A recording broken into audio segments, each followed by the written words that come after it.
สบายดีทุกคนนี่เป็นวิดีโอแนะนำวิธีการใช้ระบบขายสินค้าของ Unitel ผ่านมือถือขั้นตอนที่1เขาเข้า MBCS ลาว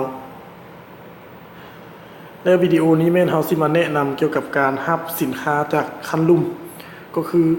สาขารับสินค้าจากศูนย์การตลาดจะมี3ขั้นตอนเนาะคือขั้นตอนที่1แม่นอำนวยการสาขาเฮ็ดออเดอร์รับแล้วก็ขั้นตอนที่2การเงินเฮ็ดโน้ต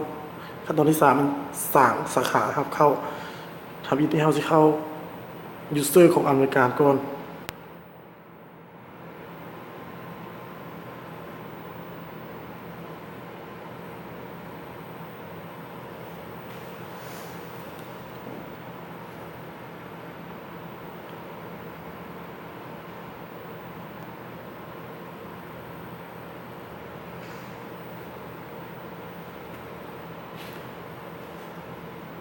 หลังจากที่ว่าเข้ามาแล้วจะมีหน้าต่างแบบนี้เนาะ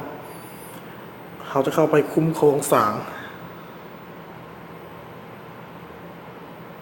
เข้าไปหน่วยงานแล้วก็เข้าไปรับเข้า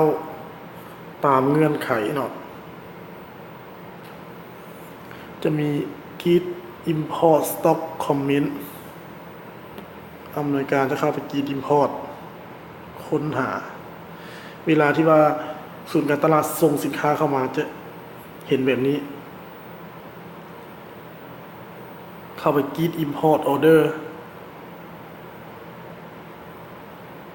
แล้วก็เบิ่งซีเรียลเนาะเบิ่งซีเรียลถ้าว่าถูกแล้วก็ปิดแล้วก็สร้างคำสั่งเข้าไปสร้างคำสั่งคลิกใส่สร้างคำสั่งปิด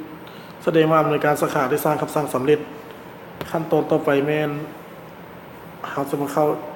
ยูเซอร์ของการเงินสาขา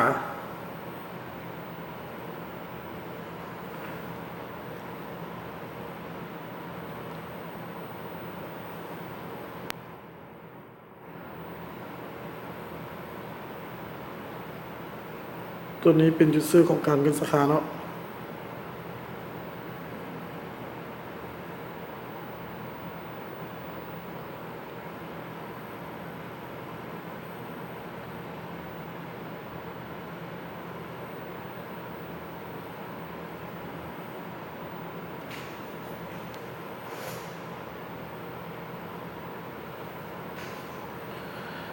จะออกมาหน้าต่างแบบนี้เขาก็เข้าไปคือการคุ้มครองสร้างรับตามเงื่อนไขแล้วจะเห็น Git Import Stock Note ถ้าว่าอำนวยการสาขาเฮ็ดคำสั่งให้รับสินค้าจะออกมาเป็นแบบนี้ครับคลิกใส่ค้นหาจะออกมาเป็นแบบนี้เขาจะเข้าไป Git Import Note แล้วก็เบิ่งซีเรียลถ้าเบิ่งซีเรียลสินค้ามันถูกกับตัวจริงบ่ถ้าว่าถูกแล้วก็สร้างใบบินเลยเข้าไปสร้างใบบิน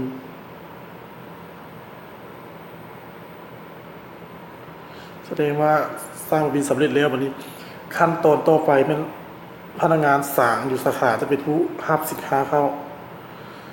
ามาเข้าจุดซื้อของพนักงานสร้างบัดนี้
ให้มาเบิ่งคืนเนาะเป็นอย่างยูเซอร์บ่ถูก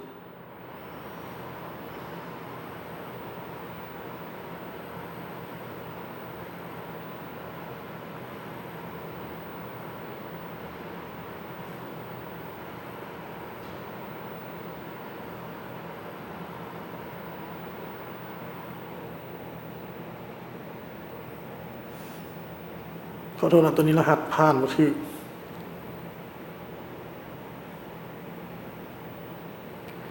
หลังจากเข้ายูสเซอร์พนักงานสั่งก็จะออกมาหน้าต่างคือกัน เข้าไปคุ้มโครงสร้างแล้วก็เข้าไปฮับตามเงื่อนไข Import Stock เข้าไป Import Stock ค้นหา ถ้าว่าการเงิน Head Note มาแล้วมันจะมีแบบนี้ เข้าไป Import ออกมาแล้วก็เบิ่งซีเรียลถือกับสินค้าตัวจริงวอลคือตอนนี้เป็นเขาที่ฮับเข้าสากคือพีเพจยูซิมจำนวน1 ซิม ถ้าซีเรียลถือตัวจริงแล้วกดสั่งฮับเข้าท่านแน่ใจวอที่จะฮับเข้าสั่งถ้าว่าแน่ใจก็กดสั่งฮับเข้า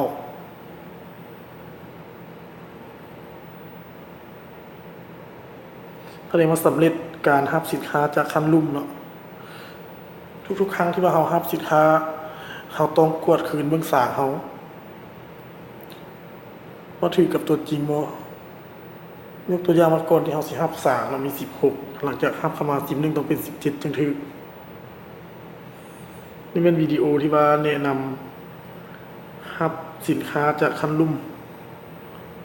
ขอบใจทุกคนที่ติดตามวิดีโอ